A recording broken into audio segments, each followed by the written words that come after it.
Right. I'm ready to have it switched over.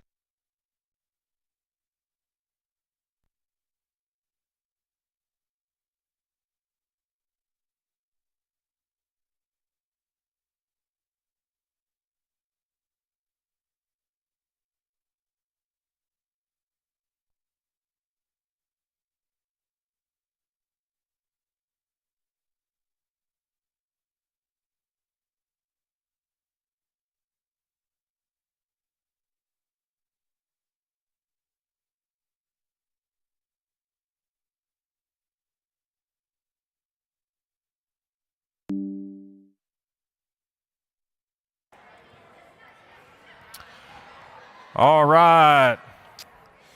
Now we're ready to get started tonight. We're so glad that you are here with us for our vacation Bible school. Raise your hand if you were here last night. Raise them high. All right, very good. A lot of you were here last night. Raise your hand if you were not here last night. But you're here tonight, and that's the important thing. Very good. We've got some extra folks with us here tonight. That is fantastic. And we're going to start out with a couple of songs here. Let's get the first song on the screen. There we go. Let's build the temple. All right. We ready? Building up the temple, building up the temple, building up the temple of the Lord. Brother, won't you help us? Sister, won't you help us?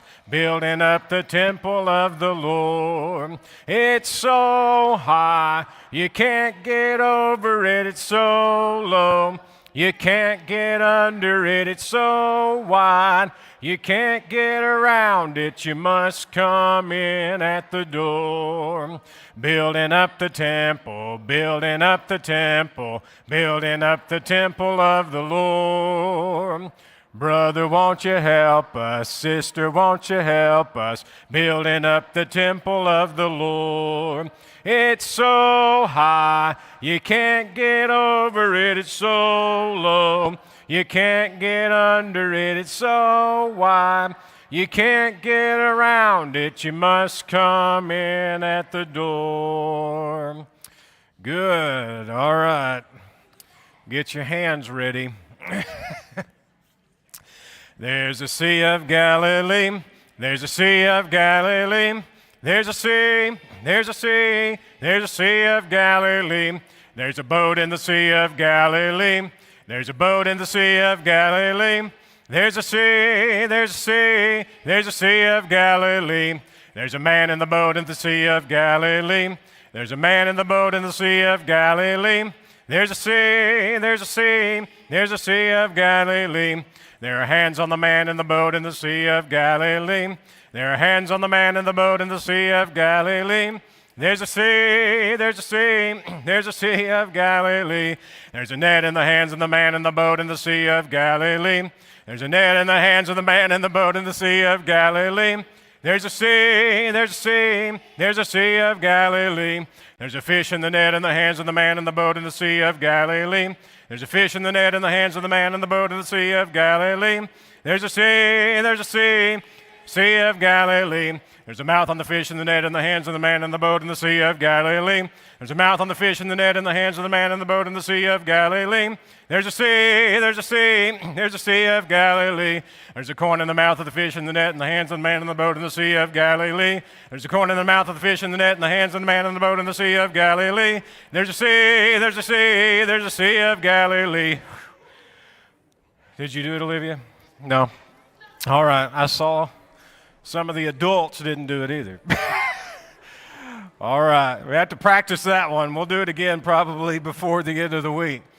Let's get to our classes tonight. We've got our babies and toddler class. You can head out. 2s and 3s can go on down and learn about, let's see, 2s and 3s, you're learning about David, I think. Is that right?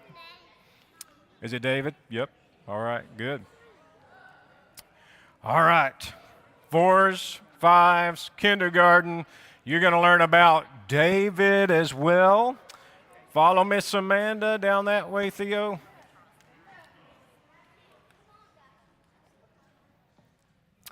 You go.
You came back. If you have your Bibles open to 1 Samuel, chapter number 17, that's going to be our text for tonight.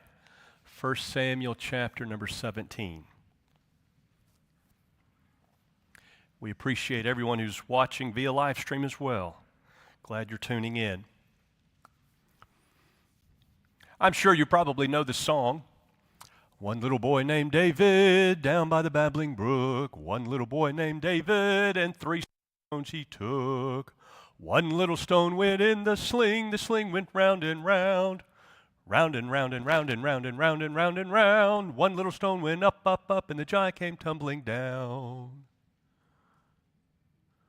What did I get wrong? I see the confused look on a lot of your faces, and that's what I wanted to see. What did I get wrong?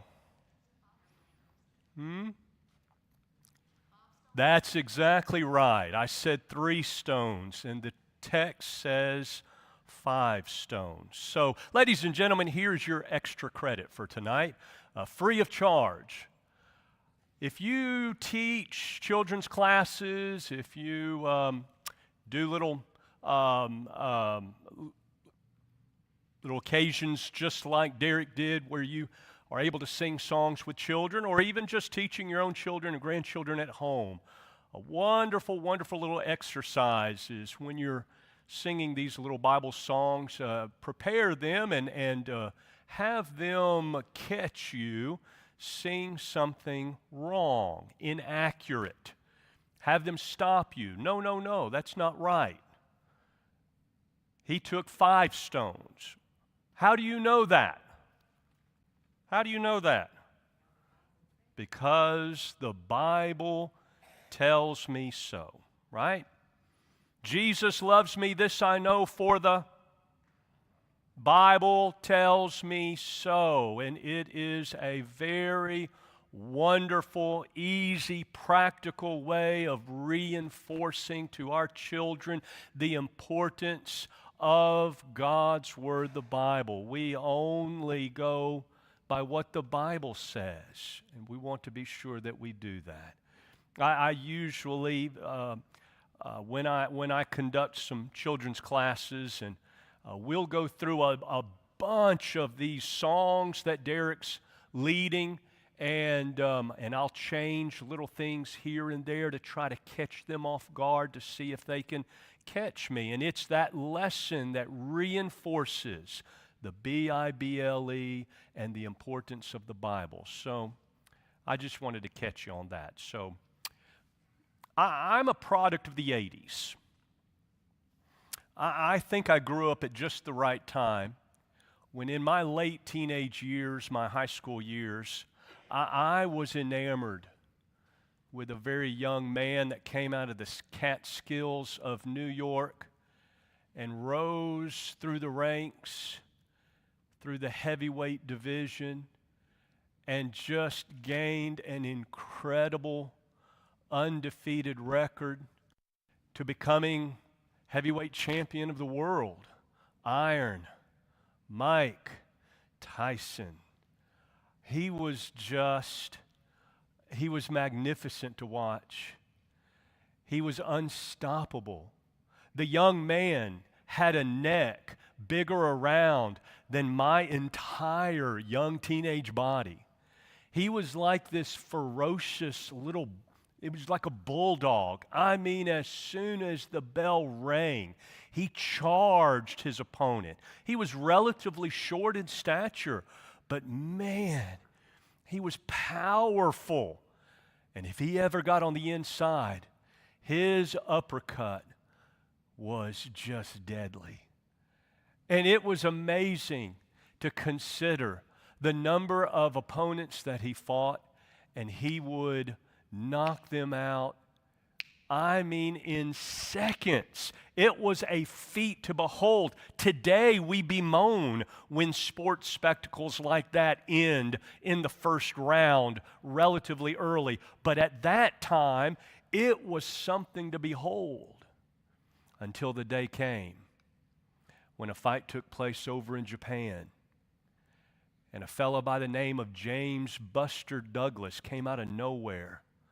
64-1 odds. No one gave that man a chance. And he took down Goliath. Now, that's one illustration of a whole host of sports analogies that we could make about David defeating Goliath. Ladies and gentlemen, I want us to think about this lesson, but I really want us to think about it from the adult mindset. Why is the lesson about David and Goliath so important? I mean, it's become a sports catchphrase. Doesn't this mean way, way more than that? This has become a children's VBS subject. Very, very often we may relegate this account of David and Goliath to a children's story that we teach in Sunday school. Doesn't this mean more than that? Isn't there something in this for those of us who are older and adults? There's a 3-word phrase that I'm going to take a gander that some of you know. And so I'm going to give you the first 2 words, and I'm going to let you fill in the blank. Because the first very minor introductory point that I want to make as we're introducing tonight's lesson is one that I really want to make. Here it is. Familiarity breeds blank. Very good. The word is contempt. Familiarity breeds contempt. You ever heard that expression?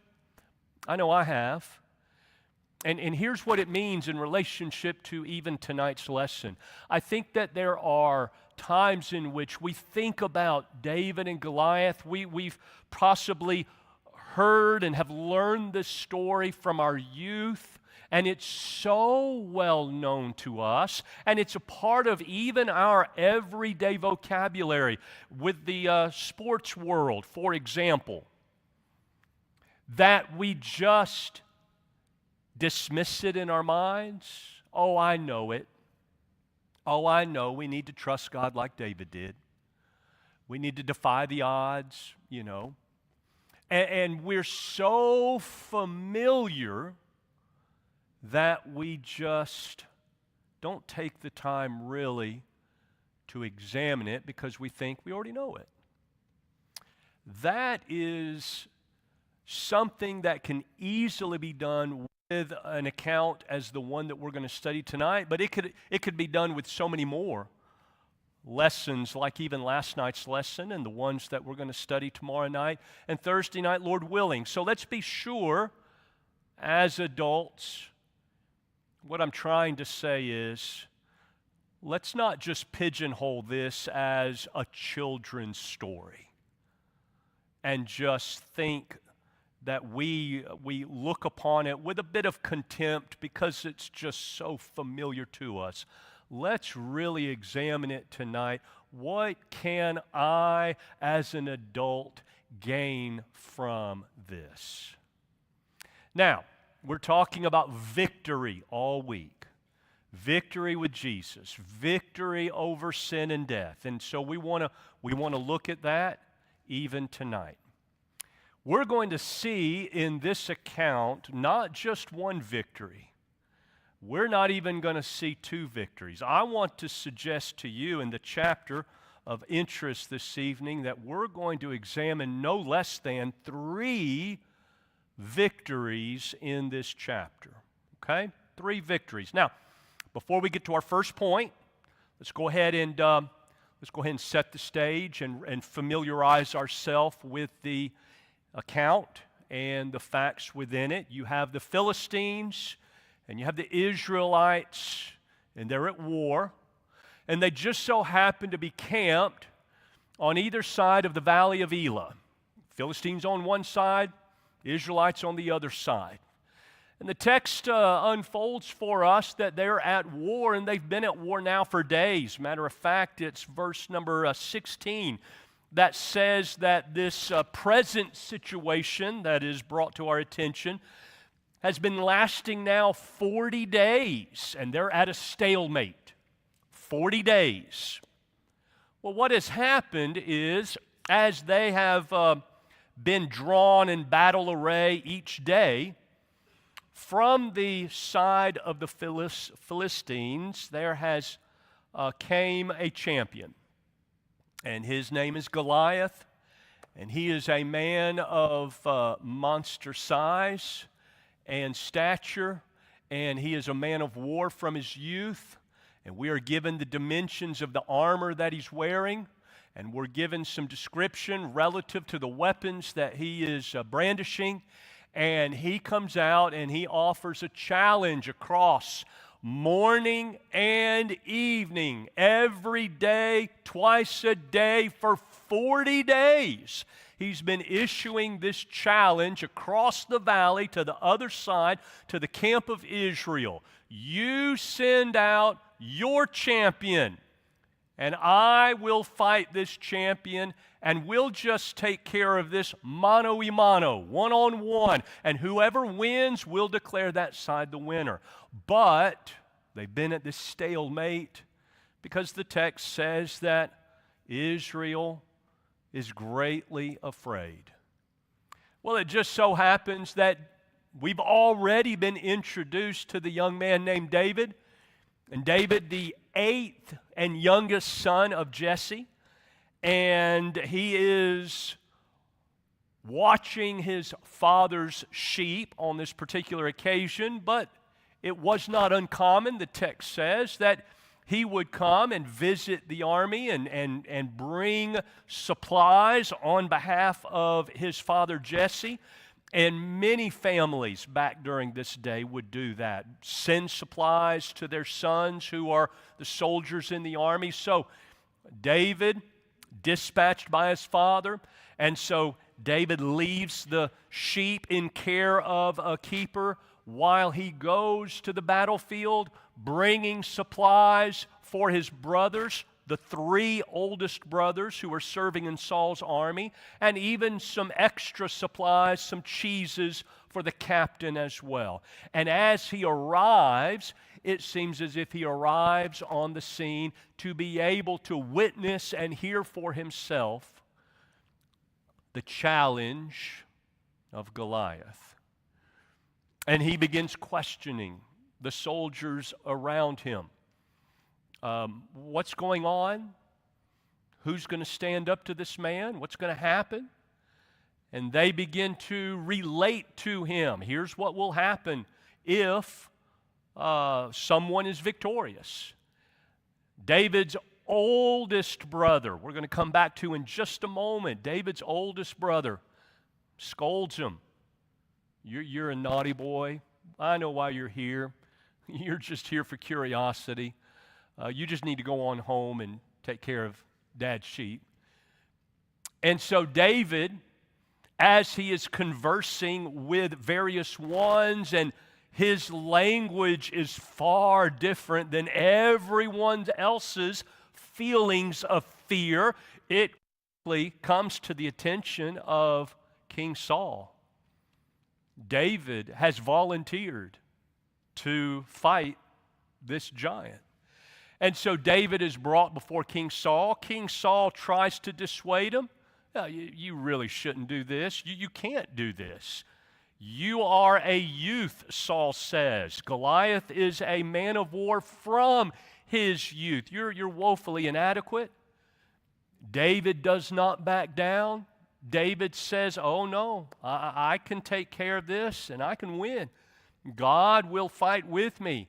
And reinforces his faith in God and his courage by relaying to him on the occasions when he watches his father's sheep, how there was an occasion when a lion came to rob one of the sheep and that lion, and on another occasion there was a bear and he killed that bear, and he just point blank says to King Saul, I'm going to do that Philistine exactly what I did to that lion and that bear.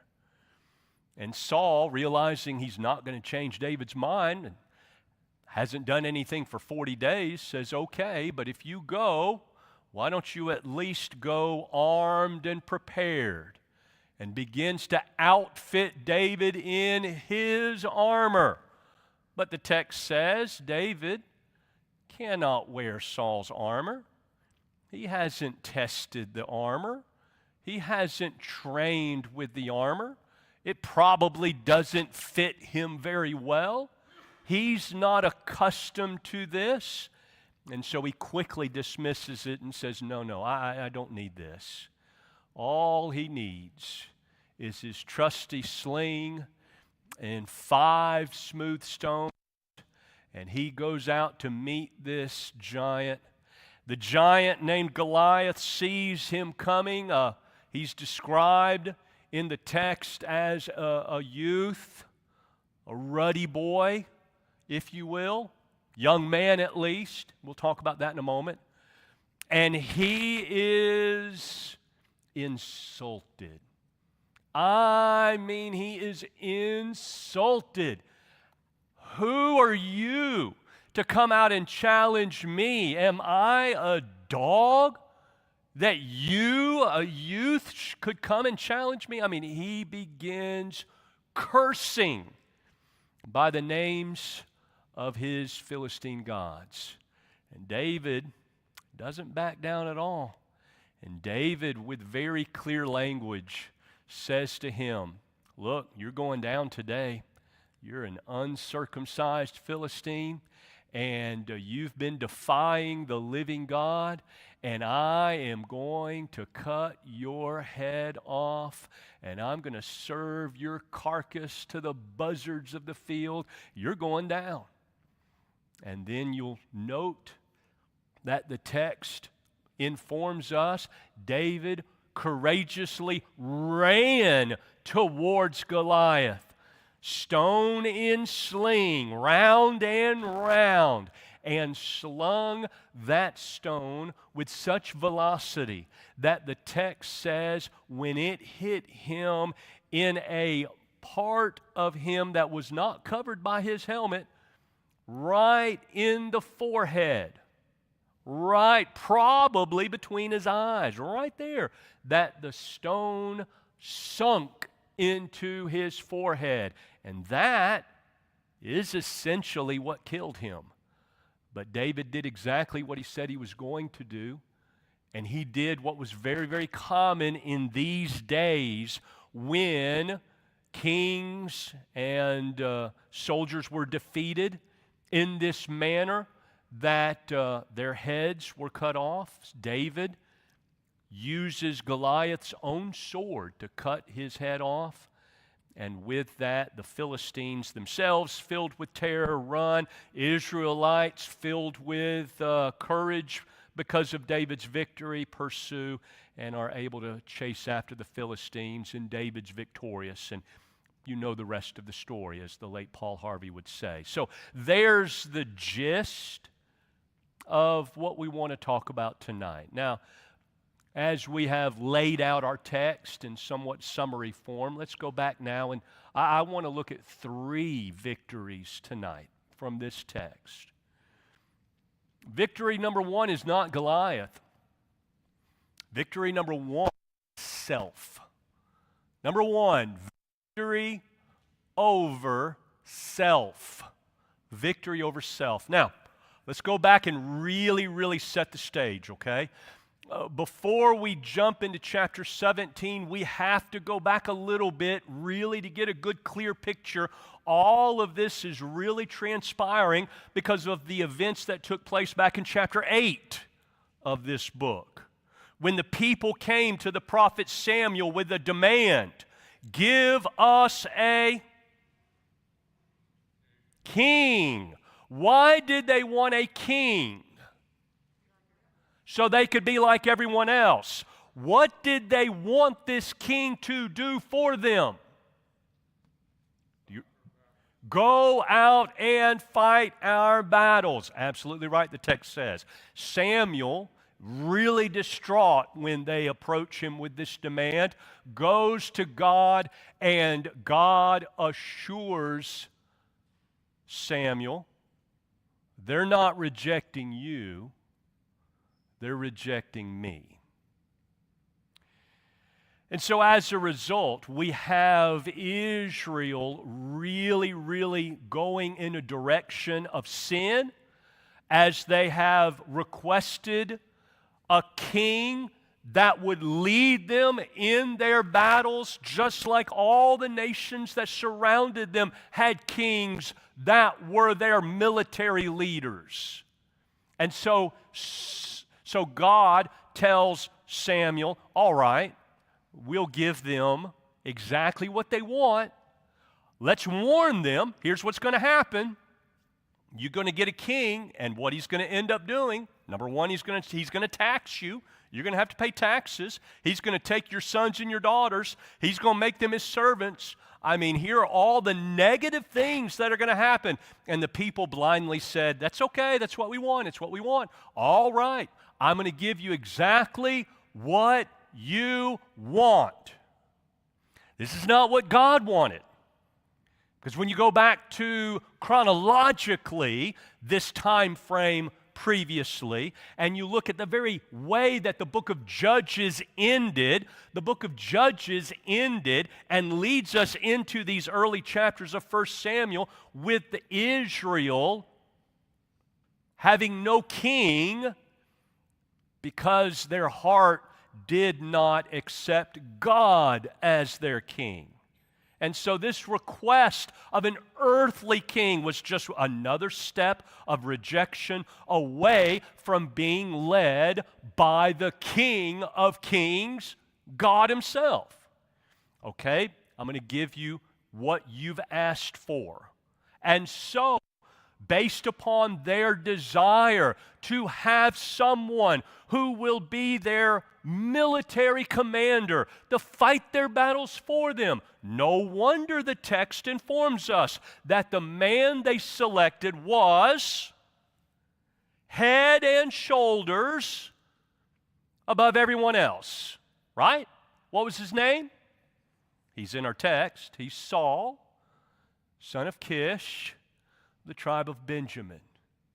And these early chapters of Samuel are pointing out to us that Saul is not the man of God that God wanted. Not at all.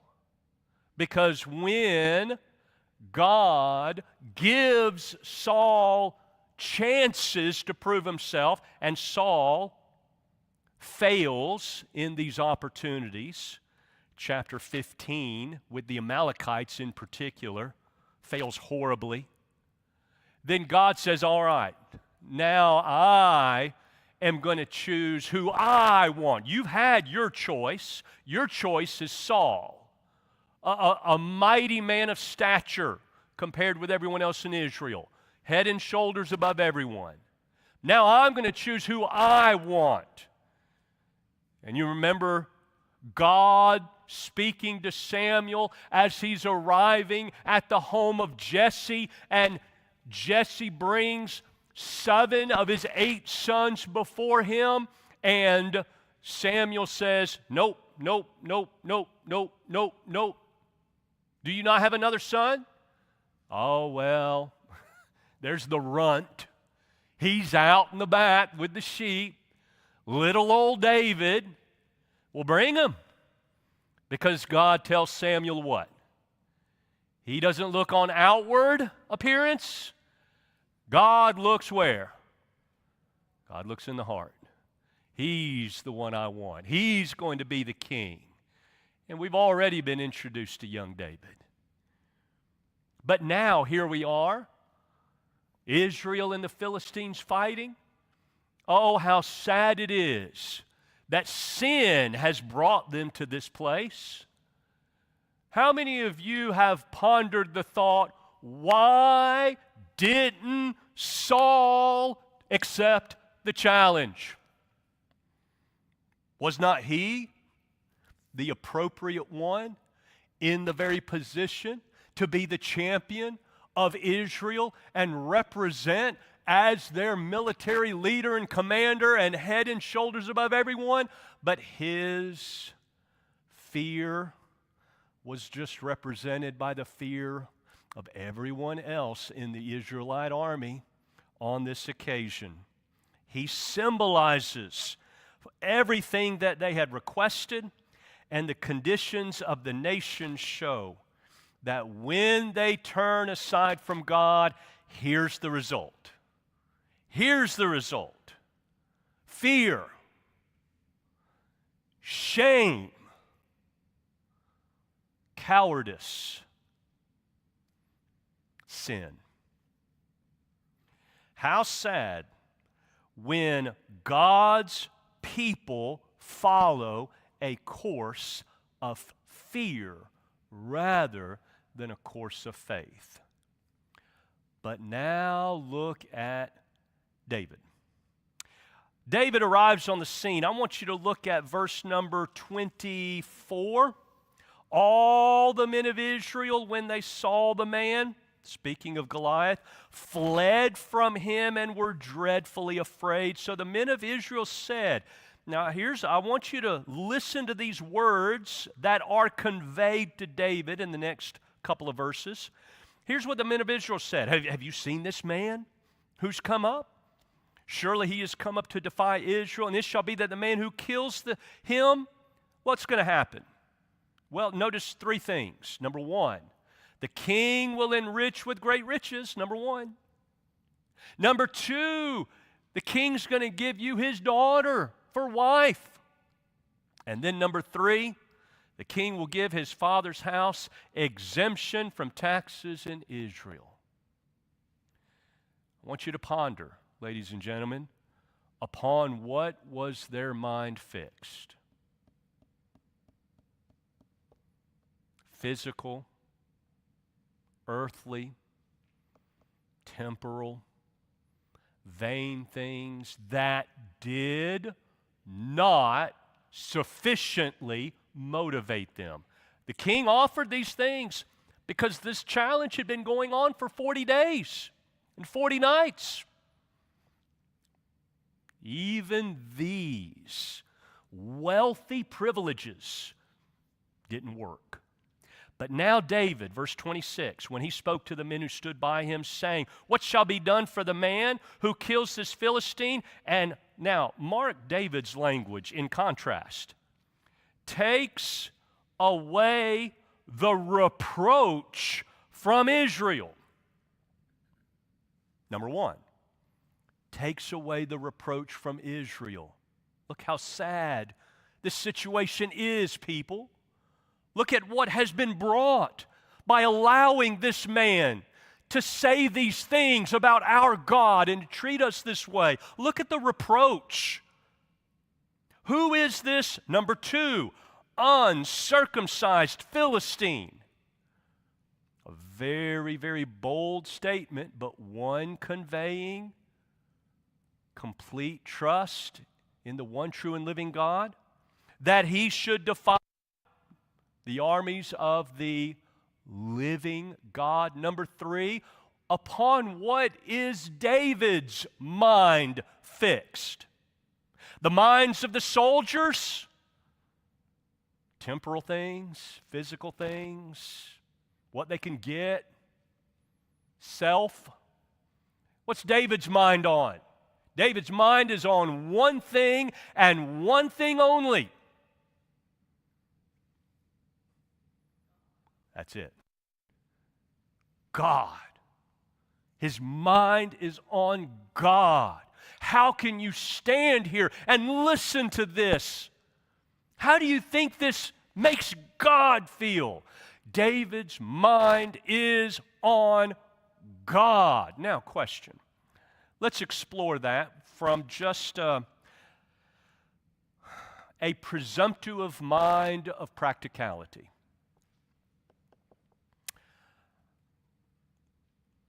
David is, in many respects, no different than all these other individuals. David woke up that morning. David was told to go by his father, carry these supplies, visit his brothers.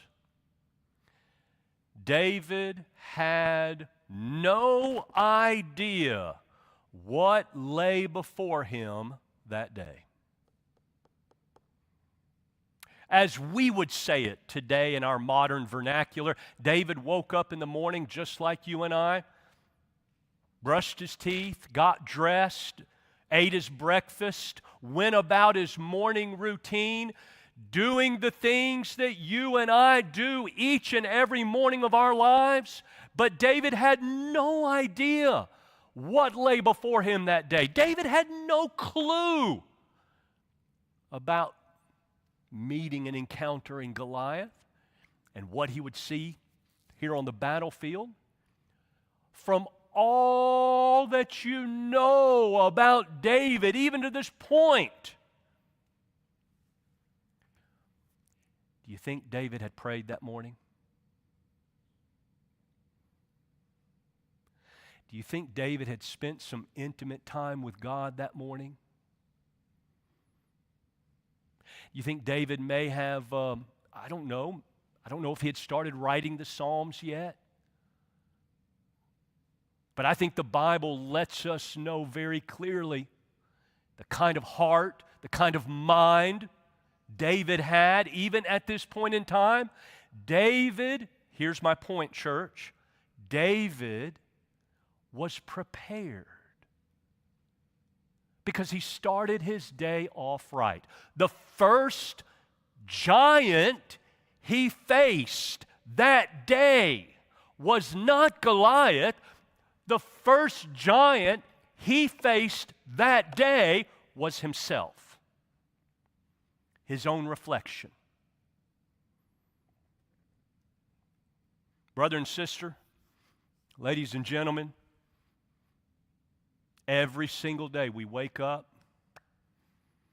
we look in the mirror, and the first foe that we face every day is self. Are we going to prepare ourselves for the unknown challenges that lie before us each and every day? As we leave the house, as we go to school, as we go to work, as we begin our day, as we go downtown, as we encounter various people, we have no idea what giants we'll face. We have no idea what battles we will have to wage. We have no idea what opportunities God will present before us. But if we have not prepared ourselves, if we haven't conquered self, we're going to be just like all those other Israelites. That when that battle comes, when that giant rears his ugly head, we're going to cower in fear. But if you've defeated self, Matthew 16:24, if any man will come after me, Jesus says, let him do what? First thing? First thing. Deny self. Luke 9:23, same thing. You've got to deny self, take up the cross daily, and follow our Lord. The first battle, the hardest battle we face every day is self. We've got to conquer self. What was it Paul wrote? 1 Corinthians chapter 9. I buffet my body every day. Every day. Every day. David did that. First giant he conquered was self. Not only that, in fact, it's interesting, verse 26, when you hear David ask this question, what shall be done for the man who kills this Philistine and takes away the reproach from Israel? Are you aware of the fact? I don't know. It's maybe I'm making more of this than what it is, but if you want to write this in the margin of your Bible, it's certainly true. These are the first recorded words of David. I mean, we were introduced to him earlier, but this is the first time we have him recorded saying something. And the first words are often very important. God said, let there be light. And there was light. The first recorded words of God, Genesis 1:3. Or what were the first words of Jesus? Anybody remember?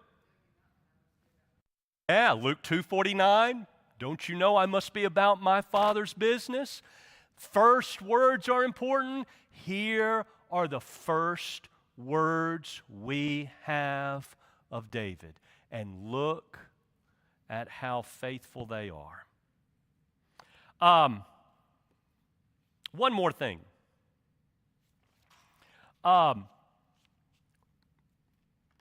Look at how he interacted with his brothers.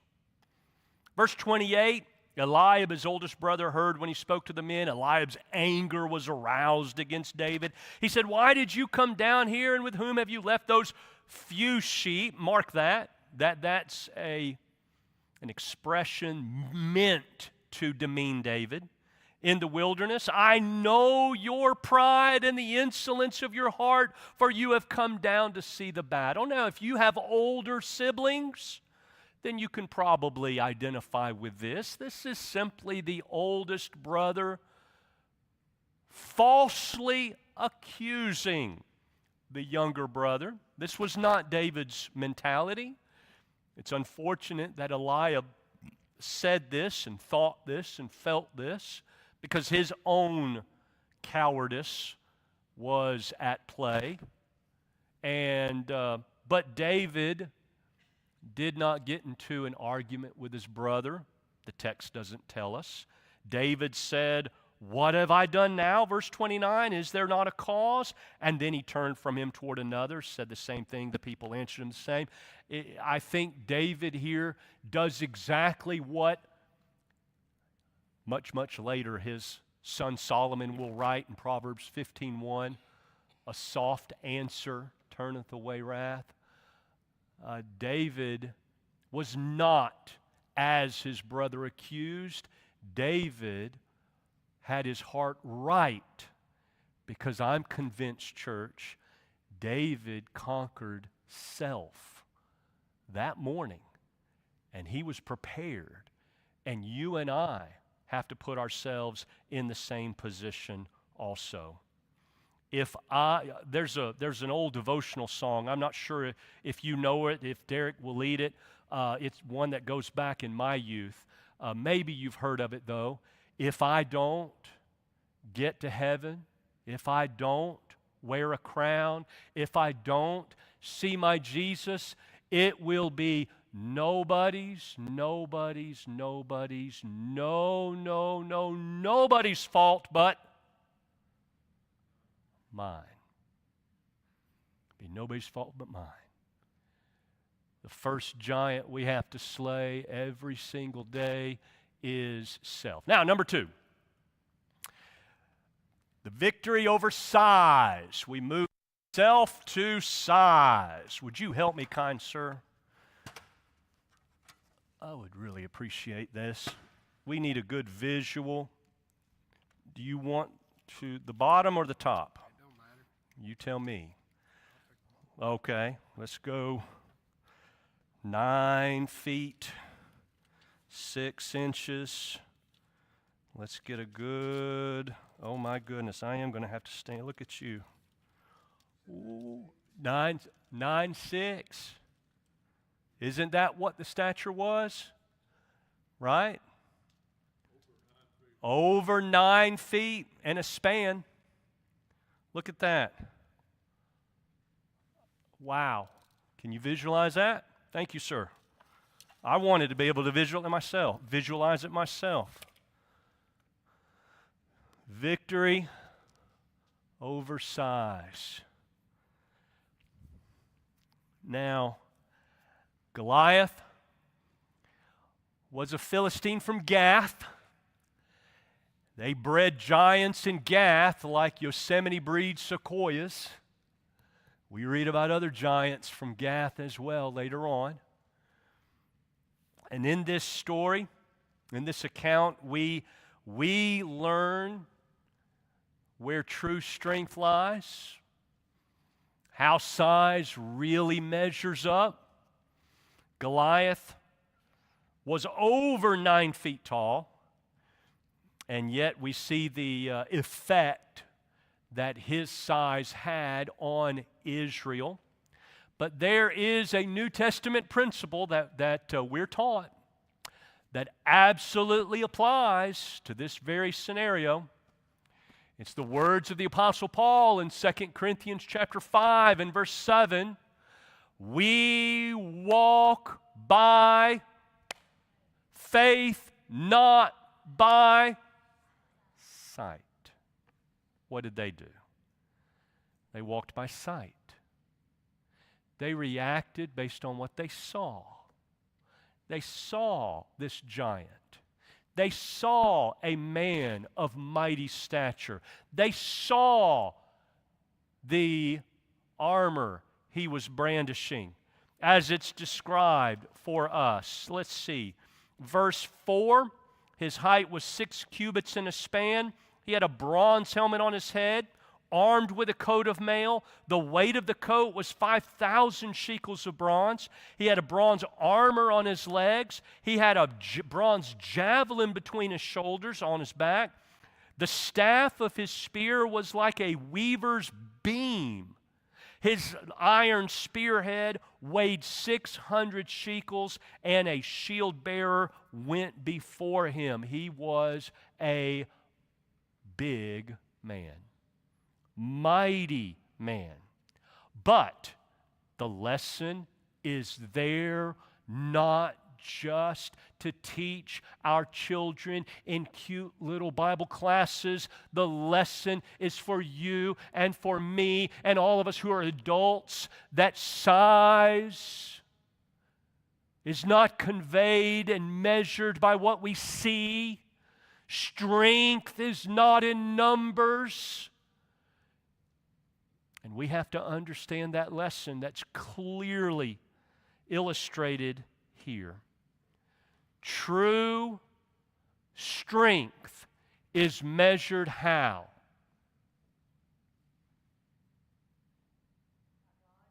By God. Be a little bit more specific. That's absolutely right. True strength, how do we measure it? By our faith in God. Is that something you see? It's demonstrated, but it's an intangible thing. Ladies and gentlemen, right? Isn't that what the Hebrews writer in defining it? Chapter 11, verse 1. Faith is the substance of things hoped for, the evidence of things. We walk by faith, not by sight. Evidence not seen. Faith is intangible. You don't see it. Now, it's demonstrated in tangible ways. I don't want to get off point. But true strength doesn't lie in size and weight and mass and even, as we'll throw in, numbers, right? If the majority of this church decided to go off into false doctrine, it wouldn't make it right. Majority isn't always right. Numbers do not convey strength. It's what's on the inside. It's faith in God. And David knew that, because David did not see the tangibles and cowered in fear like everyone else. David saw the intangibles. His eyes were where? Keep your eyes on things above. Colossians 3:1 and following. His eyes were on the intangibles. His eye was on God. Who is going to stop this man from saying these things and bringing a reproach on Israel and defying the armies of the living God? His eyes were on God. Now, Goliath himself, verse 43, he walked by sight. He looked at the tangibles. Here's the expression that the Philistines said to David, "Am I a dog that you come to me with sticks?" And the Philistine cursed David by his gods. He's measuring by tangible, by what he sees. Not so with David. Now I ask you, let me insert this. I got to see what time. Okay, let me insert this. Let's ponder just a bit. I think that there is enough evidence that the reality of this account is a bit different than what sometimes we paint in our children's classes. I have a good friend who preaches named Dwayne Bryant, and he's written several articles on this topic. I would refer you to be able to look them up online if you would like. Dwayne Bryant, look up David and Goliath. But he states, and I tend to believe he's probably right, that David is not the boy that sometimes we think in our mind, or sometimes that's portrayed. You know, it's very easy that when we see these references to him being a youth, that we think, oh, he's a little boy. No, he's probably not a boy. in relationship to Saul, in relationship to the soldiers, in relationship to Goliath, who's been trained his whole life and is a man of war. He's much younger. He's less experienced. And that's why he's referred to with the term youth. But if you'll go back to chapter 16, he was already designated to be Saul's armor bearer.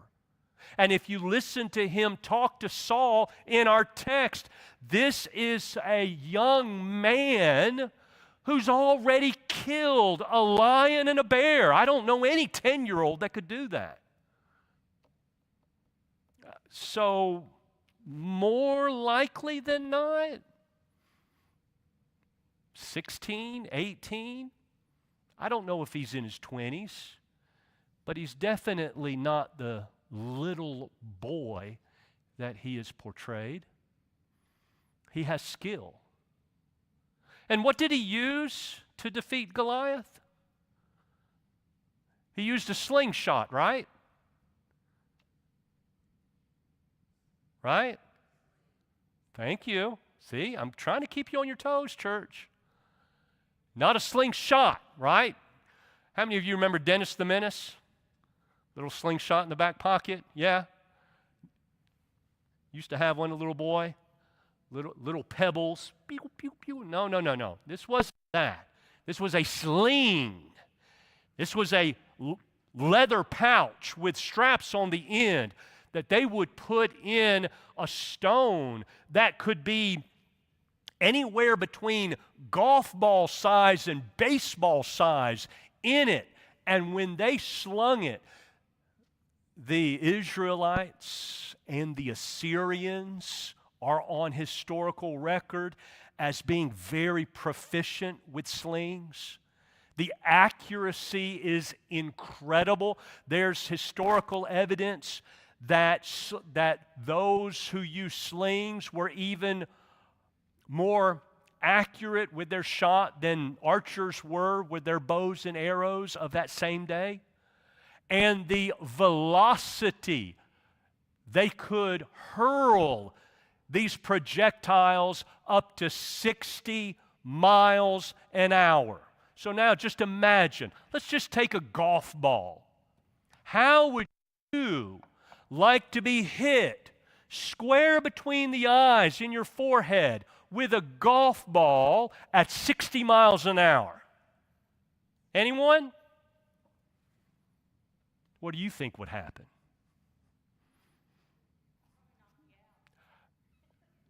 If not kill you. If not kill you. And that's what David did. Now, let's, before we move to our third and final point, let's make this very practical. Who is your Goliath? Who's the giant in your life? He doesn't carry swords or shields. He brandishes blades of unemployment, abandonment, rejection, revenge, failure, distrust, sexual abuse, depression. Who's your Goliath? He doesn't parade up and down the valley of Elah. No, for you, he prances into your office, into your bedroom, into the classroom. He brings bills we cannot pay, grades we cannot make, people we cannot please, alcohol we might not resist, pornography we don't refuse, a career we cannot escape, a past we cannot choke, a future we cannot face. Who is your Goliath?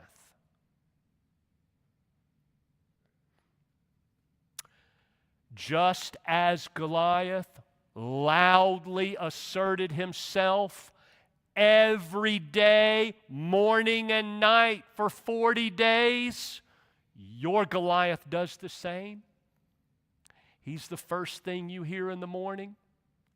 He's the last worry of the night. Our Goliaths dominate us.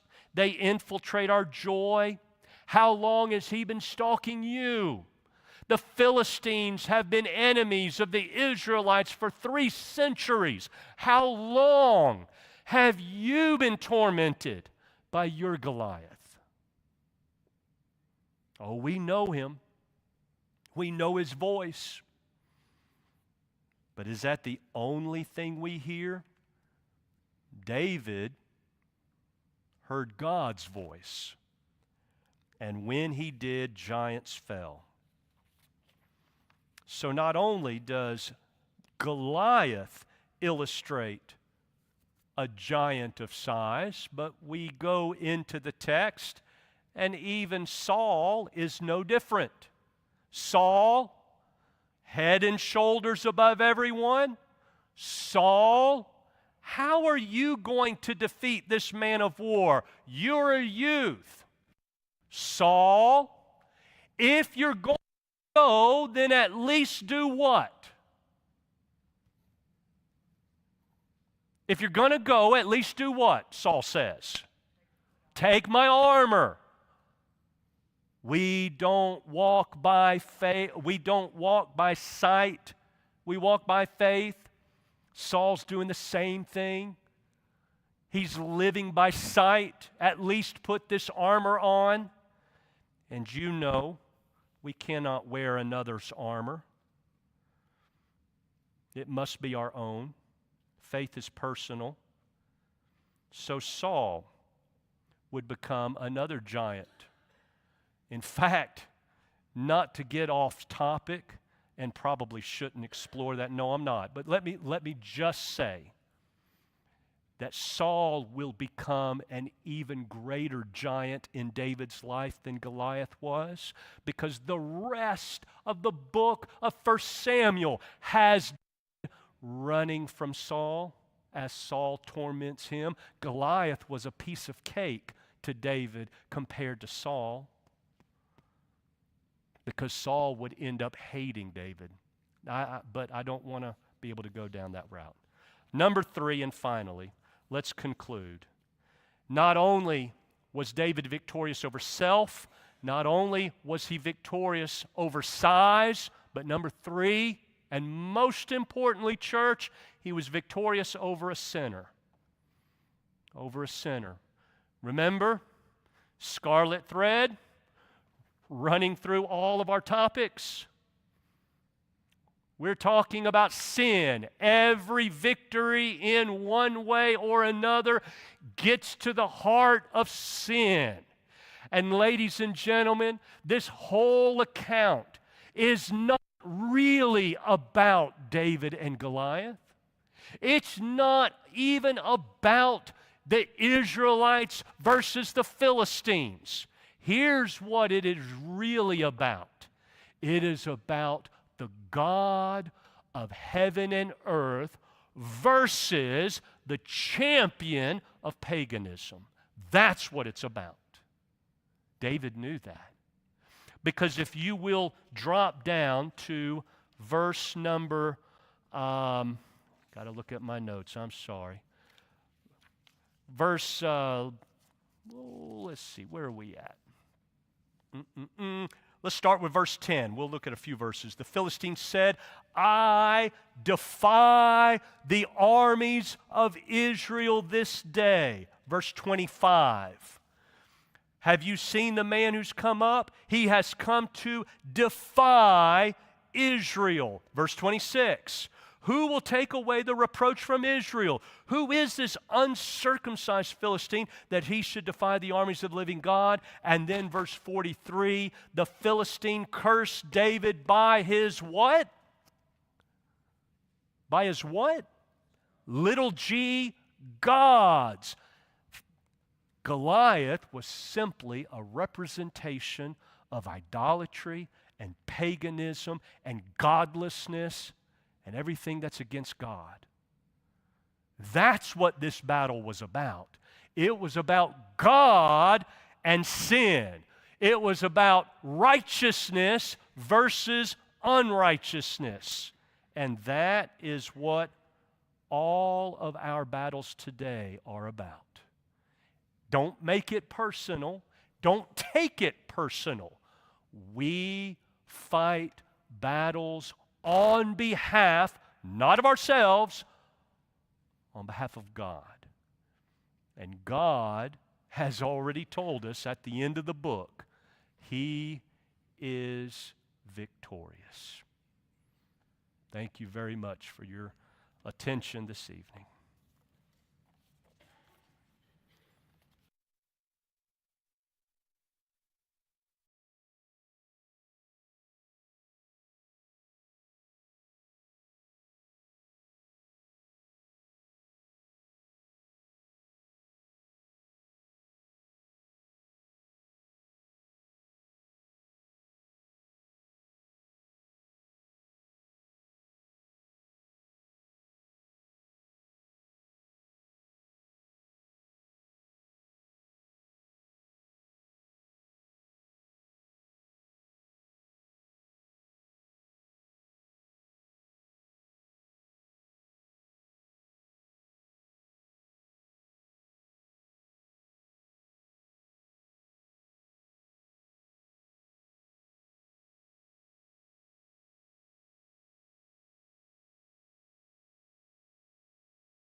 To sing song number 459 as our invitation song. I imagine it probably will be on the screen as well.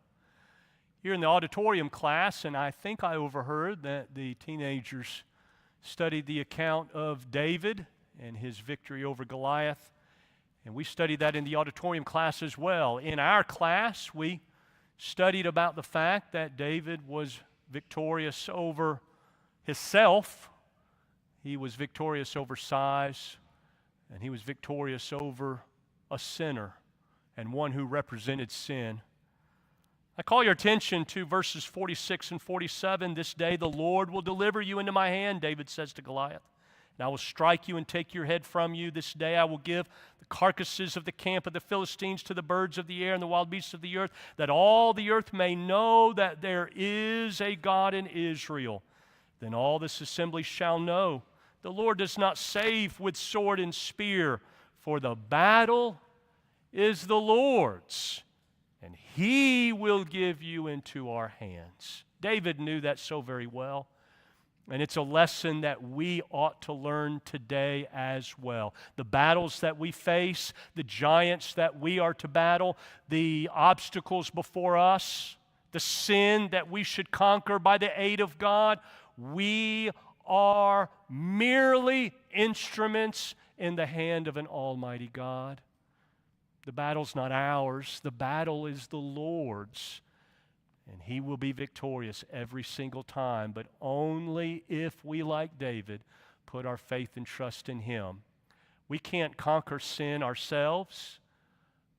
But God has already conquered sin and death through Jesus Christ and through the resurrection, 1 Corinthians 15. So we can be victorious, but only if we are instruments in the hands of an almighty, powerful God. If you're not a Christian tonight, we would love for you to be able to know how to conquer sin and death, and that through your allegiance and your obedience to Jesus Christ. Do you believe that Jesus is the Son of God, deity on earth, Emmanuel, God with us? Are you willing to change your mind and allow that to change your life? Are you willing to confess your faith in Christ and to be immersed in water for the forgiveness of your sins? Maybe you've done these things already, but maybe you've not been as faithful as you should. Maybe you've been more like the other Israelites. Maybe you've been timid, and maybe you've been more of a coward. Maybe you've not been as courageous as David was. Maybe you need to make things right. This good church family is here for you. Would love to pray with you and help you. If there's anything that we can do tonight to help make your life right with God, won't you let us help you now as together we all stand as we sing.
goal that we set for tonight, but let's talk about your classes first off. Third and fourth grade, you promised me something that you learned. Oliver, that's you, Oliver. What? Jesus, yes, Jesus died on the cross for us. And then, yes, he was placed in a tomb, but he came out. Right, very good. Brayley.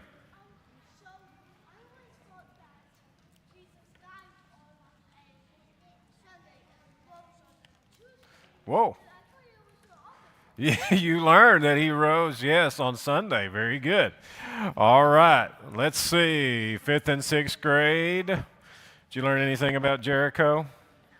They marched around 7 times. Okay, on which day? All right, good. What happened to the walls? Because they were such skilled military people? Is that why? No? Why? Bella? There you go, because of the power of God. Very good. All right. First and second grade. Did you learn anything tonight about Mount Carmel?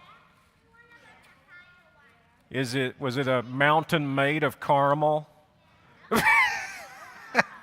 And you got chocolate, and you can dip the chocolate in a cookie in the caramel? No? Okay, what? What was it about, Caleb? Did you get shy all of a sudden? Okay. Butter. Butter. Do you remember? Butter.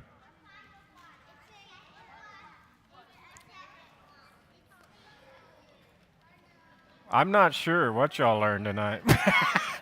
I'm really not. Help me out, Caden. So, that Baal was not the real. Baal was not a real God, was he? Good. But the God of heaven, the God that we serve, that's right, is the one we want to follow. Very good. All right. What did you guys learn? David? What about David? David and the lions? No. Oh, David and Goliath. Okay. David took the sword out of Goliath's hand. Oh, what happened in the end? Who died? Goliath. Yeah. All right. Very, very good. Let's sing. Let's get wrapped up. I'm all wrapped up. I'm all tied up. I'm all tangled up in Jesus. I'm all wrapped up. I'm all tied up. I'm all tangled up in God. I'm all wrapped up. I'm all tied up. I'm all tangled up in Jesus. I'm all wrapped up, tied up, tangled up in God. Oh, yeah. I'm all wrapped up. I'm all tied up. I'm all tangled up in Jesus. I'm all wrapped up. I'm all tied up. I'm all tangled up in God. I'm all wrapped up. I'm all tied up. I'm all tangled up in Jesus. I'm all wrapped up, tied up, tangled up in God. Oh, yeah. Very good. Let's stand for this one. God made the dinosaurs big and tall. God made the dinosaurs short and small. God made the dinosaurs that fly through the air. God made the dinosaurs everywhere. God made the dinosaurs so they could roar. God made the dinosaurs so they could snore. God made the dinosaurs so they could stomp, stomp, stomp, stomp, stomp, stomp, stomp. Very good. Who's the king of the jungle? Who's the king of the sea? Bubble, bubble, bubble. Who's the king of the universe? And who's the king of me? His name is Jesus. Yes, he's the king of me.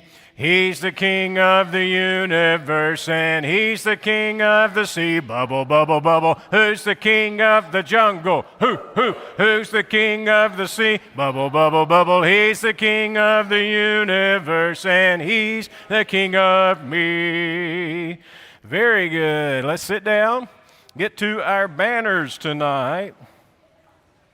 We're going to start with our starfish banner, which is going to our quietest class. It wasn't y'all again. Sorry, 3rd and 4th grade. And let's see, you're being very quiet now. But apparently, 5th and 6th grade have been the quietest. Luna says no. I don't choose them, so I don't know. I don't know. I just have to go by what they tell me. So I'm assuming you guys were quiet. All right. Our sunshine banner to the most pleasant. Anybody? Oh, well, you got some smiles. Got some smiles. Y'all got some smiles? Smile? Okay. Y'all got smiles? It goes to you guys. Good job. 1st and 2nd grade. All right. If I can get it in there. All right, Caden, you may have to hold it. All right, and our galaxy banner for the largest class tonight. Who do you think it is? Who do you think it is? Yep, it is the 7th through 12th grade again. Riley gets to carry the banner. Riley looked so happy. She wanted to carry it. Our goal tonight was 205. Okay. All right, I've got the secret ballot right here. It's not a secret anymore. All right, our goal was 205. Last night we had 190. Raise your hand if you got a guess as to how many we had tonight. Let me make sure I got it. All right. Brooks? You think we got it, 205? I wish I could say we did, but we didn't. Yep, so it's a little lower, all right? It's still good. It's still a really, really good number, okay? What do you think? 200, that's a good number, but not it. 98? Like 198? There you go. That's close, closer. All right. You got it, 298? Wow, I wish. Theo, you got a guess? No, you got a guess? 20,000. Wow. That would have won the Galaxy banner and beyond, right? All right, Wes. 195. You're right. 195. 195. That's an outstanding number. We beat our number from last night, so that's outstanding. So we didn't hit 205, so we're going to keep it there, all right? Let's keep it at 205. Let's try to we just need 10 more people, all right? So everybody come back and bring 10 people. All right, and we'll make it, all right? We will make it, or more. Yeah. All right, now it's time for our awards. What we like to do is give out some awards for some of our visitors, and then also remember, for those of you who attend at West Sparta, if you bring the most visitors, you also are going to receive an award as well. All right, so tonight for the elementary, we have our visitor award goes to David Lau. Yeah. Congratulations, David. And next for our junior grades, we've got Jackson McCaleb. Congratulations to you. Thanks for coming. And for our senior, Ella Anderson. So we are glad all of you came tonight. We want to invite you back tomorrow and Thursday. And for our West Sparta folks, the junior who brought the most visitors, Levi and Wiley. Levi and Wiley. They're a package deal. The senior who brought the most visitors, Grayson. Okay. Fantastic. Thank you guys for coming. Thanks for inviting. Keep inviting more people tomorrow, the next night. That's what we got to do. All right, let's be very quiet. Mr. Jason Anderson is going to lead us in prayer.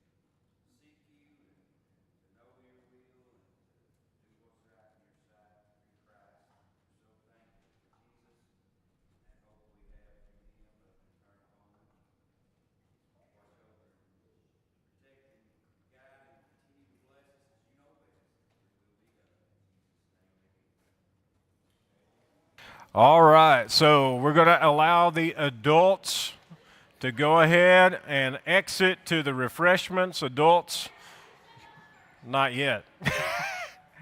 The adults are heading out.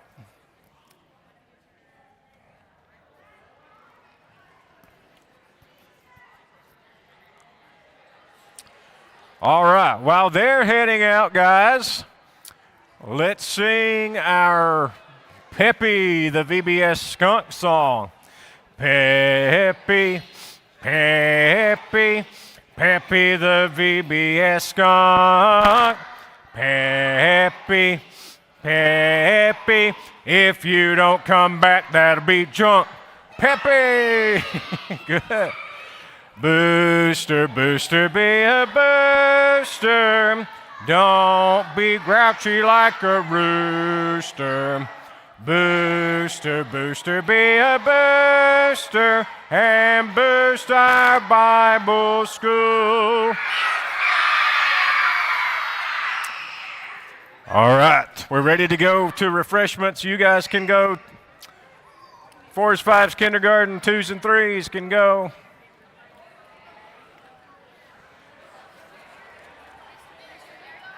Huh? You found it? Oh. Grayson finally got a book.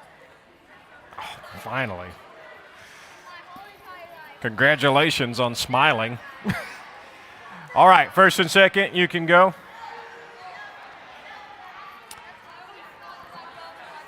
I'm going to let y'all go.